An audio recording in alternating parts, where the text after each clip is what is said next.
Last two questions. The lady over here. I've been told that women in Islam wear a veil because in this way men will treat them respectfully. But I see the veil as a form of oppression because why should they have to cover themselves because of the weakness of men? Shouldn't they be treated with respect regardless? Could you please explain the veil, and did Mary have to wear a veil?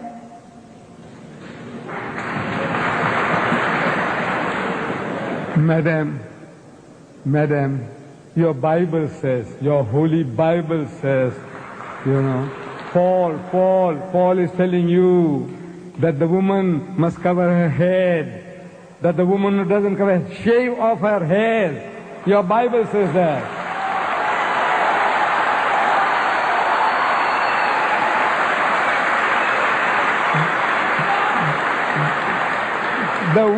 The woman who bears her hair says shave them off. Shave it off. That's what the Bible says. And you woman, your Bible says she must not be allowed to open her mouth in the church. But that's your churches, they don't believe all that. And your people don't believe in that. So you are inviting trouble. Because of this, in America, in New York, no woman is safe after dark. No woman is safe in France.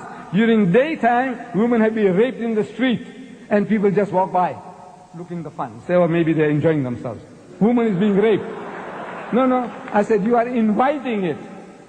Look, this modesty, the nuns, the nuns, Roman Catholic Church. Nobody gives them a second look. If Mary, the mother of Jesus, came along, you won't give her a second look. But my dear sisters, those women on your Gold Coast at Scarborough and all that with bikinis and tangas and G-strings, look, sure.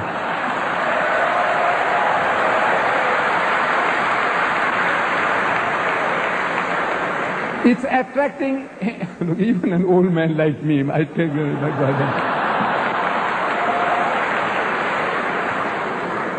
If I went there, I tell you, I'll be burning inside.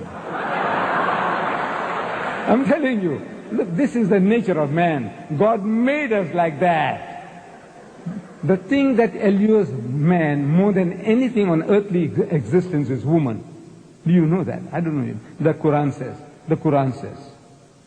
زُيِّنَ لِلنَّاسِ حُبُّ الشَّهْوَاتِ مِنَ النِّسَاءِ. Fear in the sight of men is the love of things they covet. Number one, مِنَ النِّسَاءِ, women. وَالْبَنِينَ, then sons. I got 11 sons. I can make my own football team. It makes me feel proud. I've got 11 sons, my own football team, my own cricket team. وَالْبَنِينَ, and number three, وَالْقَنَاطِرِ الْمُقَنْطَرَةِ مِنَ الذَّهَبِ وَالْفِضَّةِ, and hoarded heaps of gold and silver, and wealthy land, and horses branded for excellence, and all this. This is the list that is given in the Quran. Number one, women. The Quran says, the thing that allures man most on this earthly existence is woman. And I'm telling my Western friends that I don't have to prove that to you. I don't have to convince you. I said, you see, in my country, in Durban, city of Durban, I think we'll end with this. Okay? We'll end with this. In the city of Durban, there is a firm called Lucian Motors. They sell second-hand trucks. Lorries, trucks. We call them trucks here too? Trucks, we call them trucks. And on the trucks that they advertise, there's a woman in the bikini on top of the truck.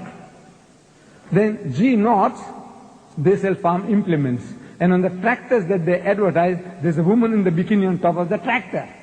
I'm asking these Westerners, I said, what has a woman in the bikini got to do with a second-hand truck or with a tractor? Except the man.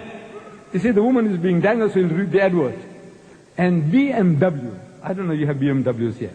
It's a motor car supposed to be a little better than the Mercedes-Benz. I'm not in the market for it. You see, I started with the Volkswagen Beetle. I did 120,000 miles, and I had to change for another Beetle, and another Beetle, and another Beetle. Then they stopped making the Beetles. The Volkswagen Beetle. They started the Golf.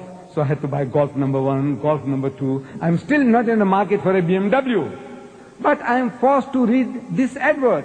In my newspaper, I see a BMW motor car. And with a woman in the skimpiest of bikini, what you call the tanga, the G-string. She's standing in front of the motor car. And it's written at the bottom, test drive her now.